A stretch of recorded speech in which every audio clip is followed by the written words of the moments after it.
Bonjour et merci d'être inscrit à ce rendez-vous des agrès.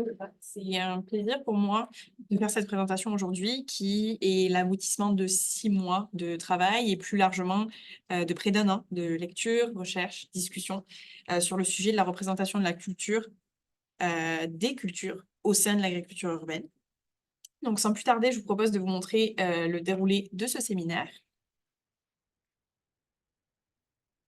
On va vous présenter tout d'abord la genèse de cette recherche, les détails et conclusions de celle-ci, et nous terminerons par une courte session de questions-réponses, si vous souhaitez revenir sur certains points ou les développer.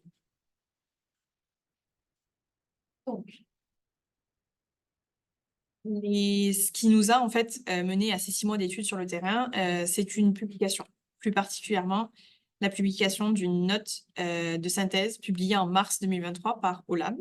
La note de synthèse a présenté la revue de littérature que j'ai effectuée au sujet de l'utilisation de l'agriculture urbaine comme outil d'inclusion pour les personnes immigrantes et réfugiées.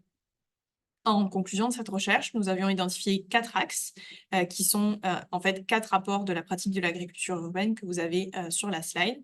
Donc le maintien et le transfert des savoirs agricoles des migrants, le bien-être des migrants, le processus d'adaptation, de résilience et d'inclusion au sein de la société et la construction ou reconstruction d'une identité gustative et culturelle.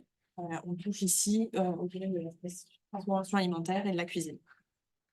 La suite logique pour nous était de venir valider sur le terrain, à Montréal, ce que les études démontraient déjà aux États-Unis, en Australie ou encore à Singapour. Dans les projets étudiés pour la revue de littérature, les initiatives d'agriculture urbaine étaient aussi bien menées par des migrants que par des organismes dont les migrants sont bénéficiaires. C'est pourquoi vous verrez dans les projets présentés aujourd'hui, aussi bien des projets initiés pour cette population que par cette population elle-même dans la plus grande résilience citoyenne, économique et environnementale. Passons maintenant à la recherche et rentrons dans le vif du sujet avec l'étude menée auprès de 4 projets d'agriculture urbaine. On va commencer par le premier projet, qui est un projet en collaboration entre le CSAI, donc le Centre social d'aide aux immigrants, et OLAB. Le CSAI a créé un jardin sur le toit du Palais des Congrès de Montréal, où les membres de l'organisme se rassemblaient chaque lundi pour jardiner. OLAB supervisait les activités horticoles, tandis que l'animation du jardin était gérée en collaboration par OLAB et le CSAI. Les participants au parcours migratoire varié, donc il pouvait y avoir des immigrants économiques, politiques, de la communauté LGBTQ+, et des réfugiés plus récents, des demandeurs d'asile même, donc ces migrants étaient généralement arrivés récemment, certains il y a seulement quelques mois, voire quelques jours. Le deuxième projet est le jardin sur le toit du CACI, donc le Centre d'appui aux communautés immigrantes de Montréal. Bénéficiant d'accompagnement en ressources matérielles et humaines d'OLAB, le CACI a installé un potager sur le toit de l'organisme. C'est un chargé de projet qui est aussi la personne organisant des ateliers hebdomadaires pour les participants du Café Rencontre, qui s'occupait des activités horticoles et de l'animation du potager. La composition homogène du groupe, principalement des personnes originaires du Moyen-Orient, contrastait avec le projet du CSAI. Et la plupart des participants étaient installés au Québec depuis plus de 10 ans, marquant encore une différence temporelle significative par rapport au projet précédent. Dans ces 2 cas, la planification des cultures a été réalisée sans la participation directe des membres potentiels. Nous verrons projet par projet si cela a eu un impact sur l'étude et l'intérêt des participants pour les plantes culturellement significatives. Ensuite, le troisième projet, c'est un projet unique dans notre étude, c'est celui d'un jardin potager privé d'une personne originaire du Rwanda. C'est un grand espace de culture alimentaire, ce pourquoi nous l'avons intitulé Microferme.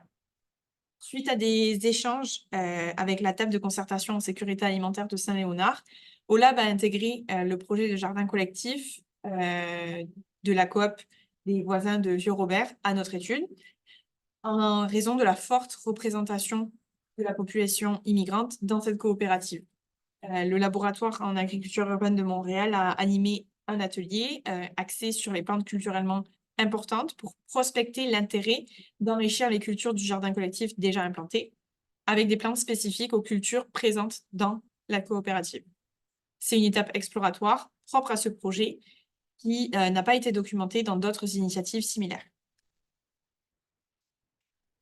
On a donc effectué 6 mois de suivi de mai à octobre 2023 avec aussi bien de l'observation, la collecte de données qualitatives issues d'entrevues, comme on le verra projet par projet, et la collecte de données quantitatives pour la production uniquement sur le toit du Palais des Congrès de Montréal, parce que c'est aussi un projet pilote pour Olab, donc c'était important pour nous d'avoir un suivi des productions en interne. Pour ce qui est des objectifs de cette étude, le but pour nous, c'était premièrement de documenter et valoriser des initiatives d'organismes communautaires qui permettent de constater les liens entre l'agriculture urbaine et les 4 axes d'analyse cités précédemment. Et enfin, un deuxième, c'était de mettre en valeur des projets déjà actifs, d'évaluer leur effet sur les populations migrantes auxquelles ils bénéficient et d'en tirer des pistes d'amélioration, des bonnes pratiques pour rendre l'implémentation plus accessible pour d'autres organismes par le futur. Donc, on va rentrer dans l'étude du premier projet, donc celui avec le Centre social d'aide aux immigrants. Le Centre social d'aide aux immigrants a développé, à l'initiative de Sylvie Guyon, un projet de jardinage avec Olab visant l'intégration des réfugiés immigrants à Montréal. Initialement prévu à la maison Marie-Guérin-Lajoie, le projet a finalement trouvé sa place sur le toit du Palais des Congrès de Montréal. C'est-à-dire que pendant 10 semaines, il y a eu près de 80 participants d'une dizaine de nationalités en fait, qui ont pris part à ces activités hebdomadaires, établissant des liens culturels à travers le jardinage, aussi bien entre eux et leur pratique du jardinage qu'entre membres de différentes cultures. Vous aurez la possibilité, on a mis en ligne une vidéo sur YouTube qui, en fait, est le condensé des entrevues qu'on a réalisées avec 4 personnes issues d'origines différentes, qui est donc disponible sur la chaîne YouTube du Laboratoire sur l'agriculture urbaine. Pour nous, ce que nous a appris ce projet, c'est tout d'abord en termes d'enjeux, c'est qu'on n'a pas eu la possibilité d'inclure les participants lors du choix des plantations. Donc, il a donc été décidé d'y aller avec des légumes et fruits largement distribués à travers les cultures, d'autres culturellement significatifs, et une autre catégorie qui est pour ouvrir la découverte.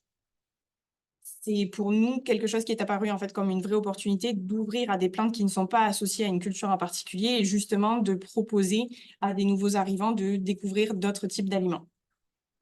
Ensuite, il y a eu aussi un enjeu au niveau de la gestion de l'accueil des groupes. Tout d'abord par rapport à l'horaire, c'est quand même quelque chose qui est très cadré, l'accès au toit du Palais des Congrès de Montréal. Donc c'était le groupe entier qui devait y accéder en même temps, ce qui ne permet pas vraiment de flexibilité pour les retards.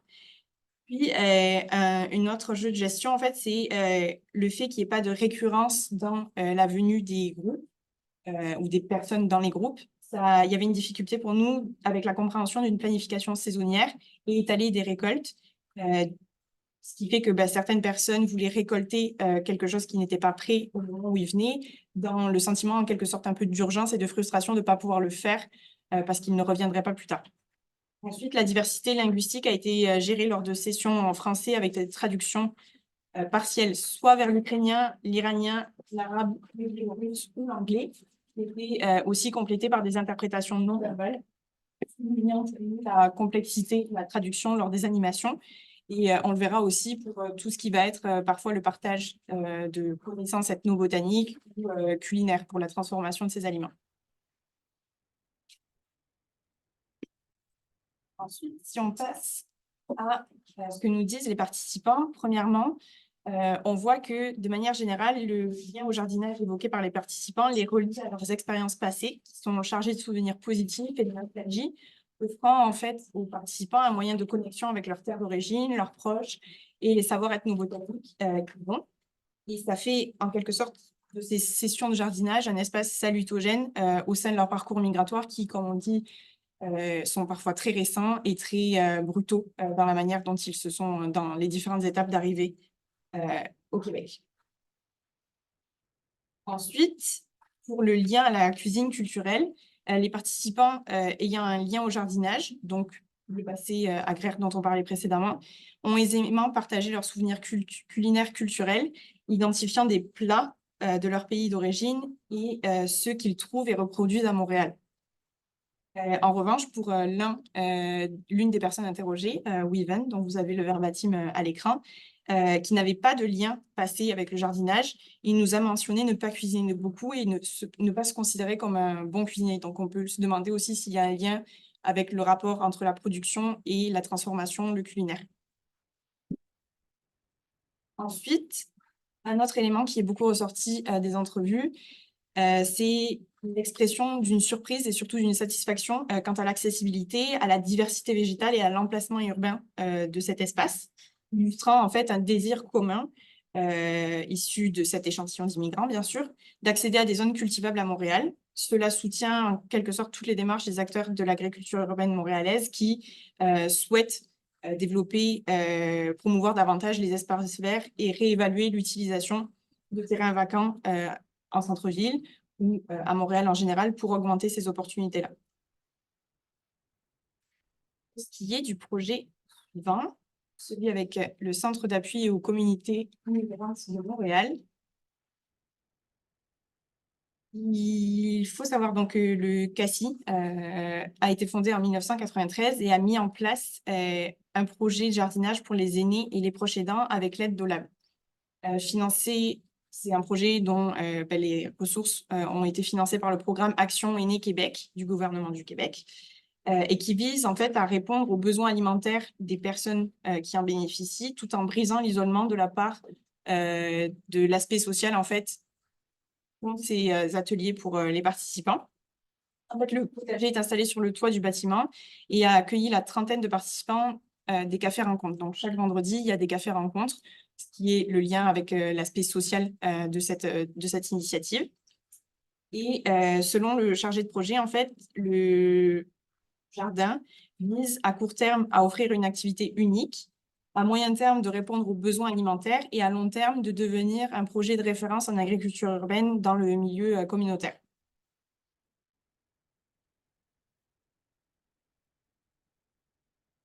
Pour ce qui est des apprentissages que nous faisons de ce projet pour l'étude, grâce au chargé de projet, il nous a souligné en fait le succès du projet avec des récoltes abondantes et variées, bien que la gestion de ces récoltes en fait a été un défi avec la croissance du nombre de participants. Il y avait parfois un déséquilibre entre le nombre de personnes qui s'impliquaient vraiment, le nombre de récoltes et comment les distribuer au sein de ce groupe. Il faut savoir que ce projet, ayant été un succès pour le chargé de projet, sera renouvelé l'année prochaine avec une expansion prévue sur d'autres toits de l'organisme. Il y a un autre bâtiment du CACI qui disposera d'un jardin sur le toit. Pour ce qui est des entrevues qu'on a menées au CACI, encore une fois, vous verrez, les verbatims à chaque fois sont comme structurés en fonction des 4 axes de notre étude. Donc là, on voit le lien avec un passé agraire. Les participants interrogés ayant un passé agraire montrent une réceptivité forte au projet et parce que ça leur permet en fait de préserver leurs connaissances ethnobotaniques. Cependant, les échanges de ces connaissances sont assez limités entre participants, possiblement en raison des activités centrées sur les tâches horticoles, c'est-à-dire qu'on va se concentrer sur l'arrosage, le désherbage et non pas forcément échanger sur les savoirs qu'ils peuvent avoir sur la plantation et le cycle de culture. Et parce qu'il y a aussi comme un savoir préexistant, un partage en fait préexistant de ces savoirs-là entre les participants originaires de régions similaires. Il y avait une forte représentation, par exemple, de personnes issues de Syrie ou du Liban. Pour ce qui est du bien-être, les personnes qui pratiquaient cette activité, toutes les personnes interrogées ont exprimé les bénéfices physiques, psychologiques et sociaux du jardinage lors de cette rencontre des cafés rencontres, en fait, vendredi, et soulignant ainsi en fait l'impact positif sur leur bien-être au global.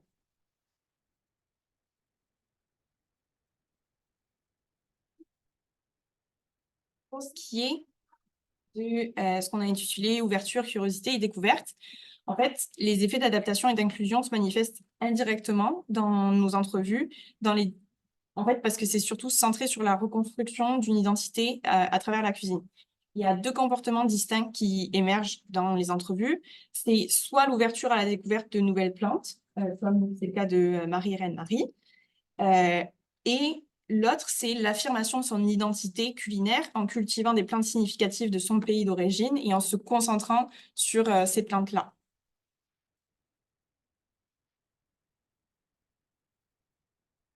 Pour le troisième projet, donc la microferme urbaine de Madame Julienne, comme je disais, c'est un projet unique au sein de cette étude parce que il s'agit d'un jardin privé, un jardin potager privé. Donc déjà, qui est Madame Julienne? C'est le petit nom qu'on lui donne dans sa communauté. Julienne est originaire du Rwanda et est arrivée au Canada en 2010. Elle partage en fait son amour pour le jardinage qu'elle pratique depuis son enfance avec ses parents, je pense l'âge de 4 ans. Et son jardin est installé sur une friche de 300 mètres carrés sous un corridor électrique. Euh, Dans cet espace, en fait, elle cultive une variété de plantes, d'herbes qui lui permettent d'entretenir sa culture ethnobotanique et son identité culinaire. À travers ses activités de jardinage, d'enseignement et de partage, parce qu'il faut savoir qu'elle a d'autres espaces. Elle a donc cette friche, puis une parcelle au sein d'un jardin communautaire, et elle anime des ateliers pédagogiques dans une école dans son arrondissement. Donc, à travers ces activités, Julienne vise à éduquer la nouvelle génération sur l'importance de l'agriculture et des savoirs agricoles, transformant son jardin en quelque sorte en un lieu de mémoire culturelle et de connexion sociale entre les générations. Son jardin témoigne de sa résilience et de son adaptation à un nouvel environnement, devient également un moyen de créer des liens communautaires, partageant non seulement des récoltes, mais aussi des valeurs et des connaissances avec ses voisins de jardin, autres propriétaires de jardins potagers.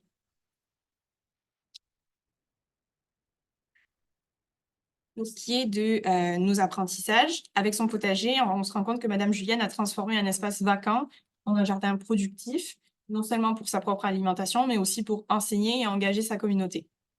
Son histoire, son parcours de vie et son parcours agricole surtout, met en lumière l'adaptation et la résilience des migrants impliqués dans des projets d'agriculture urbaine, intégrant les connaissances agricoles ancestrales à son nouvel environnement. Cette initiative, portée par Madame Julienne, soulève des questions sur l'utilisation des espaces vacants, comme les corridors électriques, offrant des opportunités d'agriculture urbaine cruciales pour l'écologie urbaine et l'accès surtout à des aliments frais. Les migrants, en tirant parti de leurs connaissances agricoles et de leur volonté d'intégration, deviennent en fait des acteurs clés pour l'alimentation locale, malgré les défis d'accès aux jardins communautaires parfois saturés. Pour ce qui est de nos entrevues avec Madame Julienne, encore une fois structurées par rapport à nos axes de recherche, ce projet, à la base imprévu, on est tombé dessus lors de visites d'autres organismes, a été une nouvelle confirmation pour nous des apports de la note de synthèse initiale. Le témoignage de Madame Julienne démontre l'importance de son projet dans le maintien et le transfert de ses savoirs ethnobotaniques aux jeunes personnes qu'elle va accueillir dans son quartier. Elle est vraiment identifiée par les enfants. Et j'ai été témoin d'une situation où un enfant va lui demander quelle est cette plante et où elle va prendre le temps de lui expliquer. Il y a aussi un lien avec son bien-être et celui des gens qu'elle nourrit avec sa production. Et ça a aussi un lien direct avec sa façon de s'intégrer, de s'acclimater et d'interagir avec son nouvel environnement. Comme elle le dit, c'est par le jardinage qu'elle a appris à manigancer avec l'hiver. Et enfin, quand on avait des discussions sur les différentes variétés qu'elle a dans son jardin et ce qu'elle en fait, on voyait aussi qu'il y avait un réel intérêt pour l'aspect culinaire et la manière de perpétuer en fait sa culture à travers les aliments qu'elle transforme et qu'elle cuisine, les aliments de son jardin.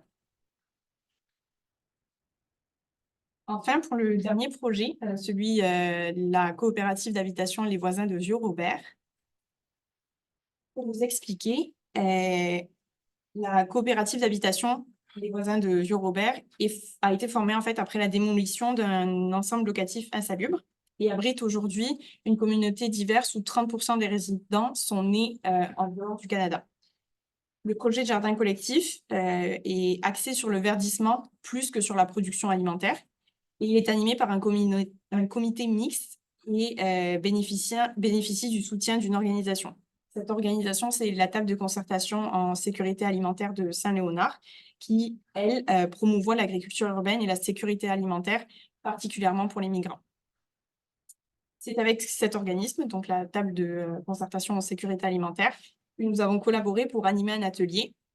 La table organisait sur plusieurs semaines des ateliers pour la population de la coop et nous avons décidé de collaborer pour animer l'un d'eux sur la thématique des plantes culturellement significatives.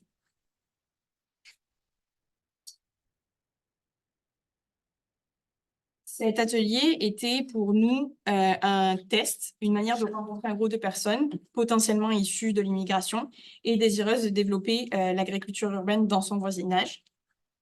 Grâce à l'atelier, nous avons pu obtenir une liste d'envies de plantation, de légumes et fruits, aussi bien issus de variétés largement distribuées à travers les cultures que d'autres plus spécifiques à certaines cultures, comme l'exemple du piment Pili Pili Bouzi, vous m'excuserez pour la prononciation, mais qui en fait est Bouzi veut dire chèvre dans la langue natale de la personne qui me l'a renseigné. Et il s'agit en fait d'une variété spécifiquement utilisée pour assaisonner la viande de chèvre. Pour ce projet,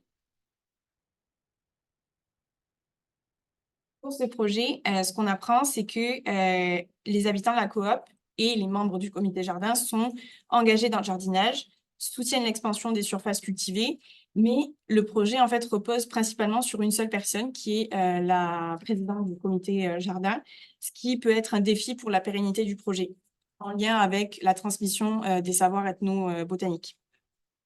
L'atelier qu'on a organisé a démontré un désir de diversité alimentaire et de culture spécifique, soulignant le besoin de développement agricole urbain, incluant des vergers adaptés à ces besoins, notamment pour ce qui a été cité comme fruits et en grande partie par les enfants qui étaient présents.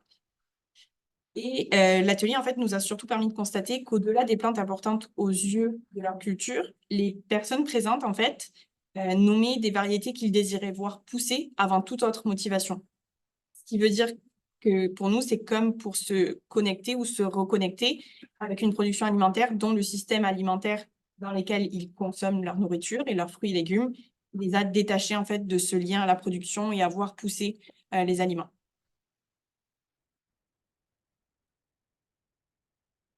Pour ce qui est des conclusions de notre étude, j'ai déstructuré en différentes catégories. La première, c'est de simples anecdotes de jardinier à une gestion du savoir. C'est-à-dire que bien que les participants aient une expérience agricole variée, les pratiques spécifiques à leur culture sont souvent partagées oralement et on manque d'outils dans les projets qu'on a analysés et aussi pour le potager privé. On manque d'outils pour documenter et transmettre ces connaissances pour le futur.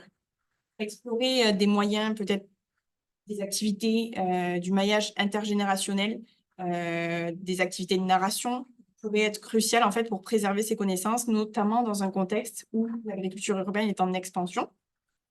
C'est le cas par exemple d'initiatives comme Global Roots Garden et le Jardin Voyageur. Global Roots Garden est une initiative située à Toronto et le Jardin Voyageur est un projet que OLAB a mené par le passé. Et donc, ce sont deux initiatives qui ont déjà abordé ces aspects de storytelling et de préservation des savoirs par le storytelling.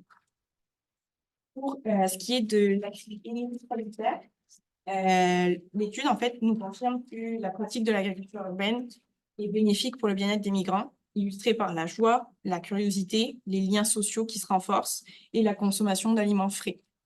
Bien que les plantes culturellement significatives aient été appréciées, elles ne sont cependant pas le principal moteur du bien-être. C'est avant tout l'activité de jardinage, l'accès à un espace vert et une occupation gratifiante qui jouent un rôle majeur dans leur bien-être. Pour l'autre point, l'impact de l'agriculture urbaine sur l'adaptation, la résilience et l'inclusion des migrants est mitigé dans les projets étudiés. Cependant, ce qu'on remarque, c'est que bien que certains exemples illustrent cette adaptation, comme les verbatims qu'on vous a présentés de Micha, qui sont disponibles en intégralité dans les entrevues sur notre chaîne YouTube, l'exemple de Marie-Reine Marie ou de Madame Julienne, où on voit vraiment un élan de s'inclure, d'essayer de comprendre les mécanismes de plantation qui peuvent être propres au territoire d'accueil. On ne peut pas généraliser ces trois témoignages à l'ensemble de notre étude. Par contre, pour renforcer cet aspect, on pourrait penser à promouvoir la pédagogie, comme former du jardinage, expliquer les différences climatiques, enseigner justement l'enjeu qu'il y avait avec les personnes qui étaient récoltées sur le toit du Palais des Congrès, la saisonnalité et les phases où ils pouvaient récolter et prendre la nourriture. Enseigner aussi les usages culinaires des plantes qui ont été récoltées et même organiser, pourquoi pas, des ateliers culinaires pour accompagner la découverte de nouveaux aliments. Cela suggère en fait un lien potentiel entre les jardins pour migrants et les cuisines collectives pour renforcer cette connexion entre culture, alimentation et intégration. Enfin, pour la partie sur le culinaire comme pont culturel, l'alimentation et la cuisine étaient des axes majeurs de notre recherche sur l'agriculture urbaine pour les migrants. Pourtant, nos découvertes indiquent que leur régime alimentaire n'a pas beaucoup changé, grâce notamment à la grande disponibilité de produits culturellement significatifs pour eux dans les épiceries locales montréalaises. Ce qui compte le plus aux yeux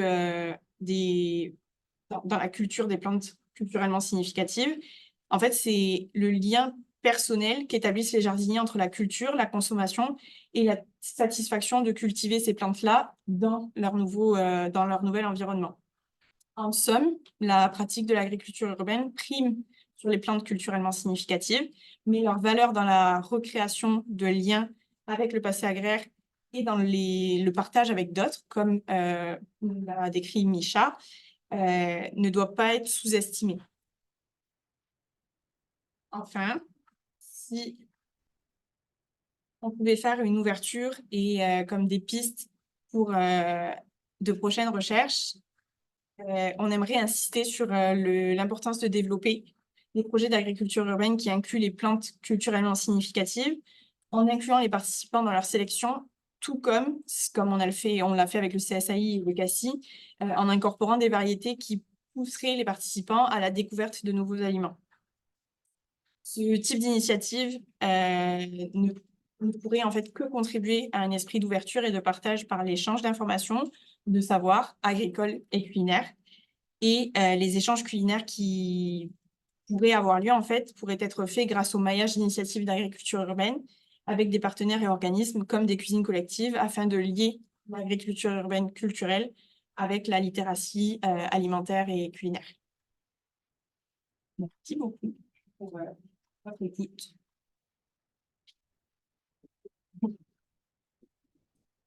Merci beaucoup.